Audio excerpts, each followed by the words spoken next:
अस्सलाम वालेकुम वरहमतुल्लाहि वबरकातुहू। मैं हूँ इरफान अली और आप देख रहे हैं हमारा YouTube channel new cooking recipes. तो फ्रेंड्स, आज हम बनाएंगे इमली की चटनी।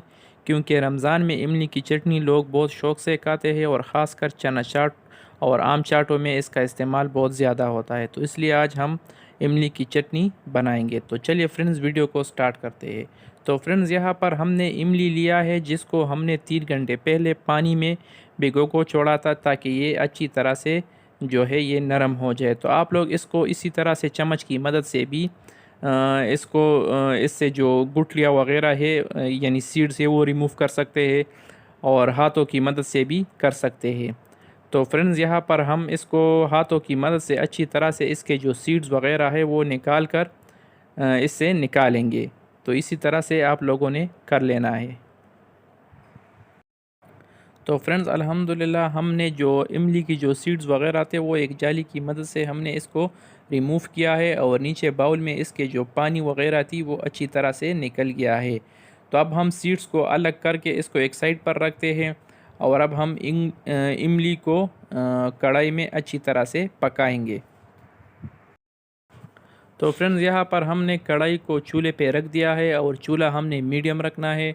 और अब हम इमली के जो रस वगैरह थी वो हमने उससे अच्छी तरह से निकाल के कढ़ाई में ऐड किया है, और मीडियम चूल्हे पर हम इसको पकाएंगे। तब तक पकाएंगे जब तक इसमें अच्छी तरह से उबाल ना आ जाए।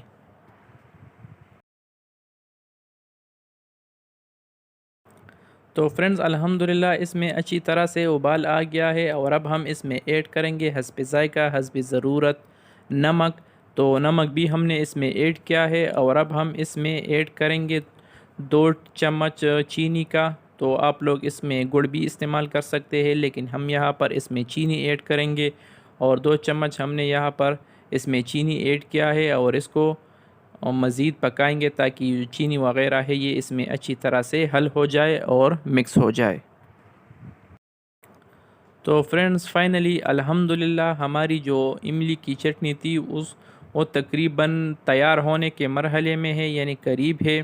तो अब हम इसको एक बाउल में नीचे उतारेंगे, और इसमें मज़ीद हमारे पास जो मसाले वगैरह थी वो हम इसमें ऐड करेंगे। तो फ्रेंड्स, इमली की चटनी को हमने एक छोटे से बाउल में निकाल दिया है, और अब हम इसमें ऐड करेंगे तकरीबन 1 चम्मच पुदीने का पेस्ट। तो पुदीना भी हमने इसमें ऐड किया है, और इसके बाद अब हम इसमें ऐड करेंगे तकरीबन 1 चम्मच कुटी हुई लाल मिर्च, यानी लाल मिर्च का पाउडर। आप लोग अपने जायके के हिसाब से भी ऐड कर सकते हैं। और आधा चम्मच हमने इसमें लहसुन का पेस्ट भी ऐड किया है। फ्रेंड्स, आप लोगों ने ख़याल ये रखना है कि जब हम इमली की चटनी को आग से नहीं यानी चूल्हे से नीचे उतारेंगे तब हम इसमें ये मसाले वगैरह ऐड करेंगे, क्योंकि पहले से ऐड नहीं करना है, क्योंकि फिर इसका जायका अच्छा नहीं होता, और ये मसाले वगैरह जो है ये अक्सर इसमें जल जाते हैं। तो इसलिए हम इसको नीचे उतार कर इसमें ऐड करेंगे। तो फ्रेंड्स, हमारी इमली की जो चटनी थी वो माशाल्लाह से तैयार हो चुकी है, वो रेडी है। और आप लोग इसको चना चाट वगैरह किसी भी चीज़ में इसको इस्तेमाल कर सकते हैं, क्योंकि इसका जायका बहुत ही ज़बरदस्त और लाजवाब होता है। तो फ्रेंड्स, उम्मीद करता हूँ कि हमारी आज की आसान सी रेसिपी आप लोगों ने काफ़ी पसंद की होगी। अगर वीडियो पसंद आई है तो वीडियो को भी लाइक करें, और चैनल को तो ज़रूर सब्सक्राइब करें। तो फ्रेंड्स, मिलते हैं नेक्स्ट वीडियो में एक नई और आसान सी रेसिपी के साथ। तब तक के लिए अपने दोस्त, अपने भाई इरफान अली को दीजिए इजाज़त।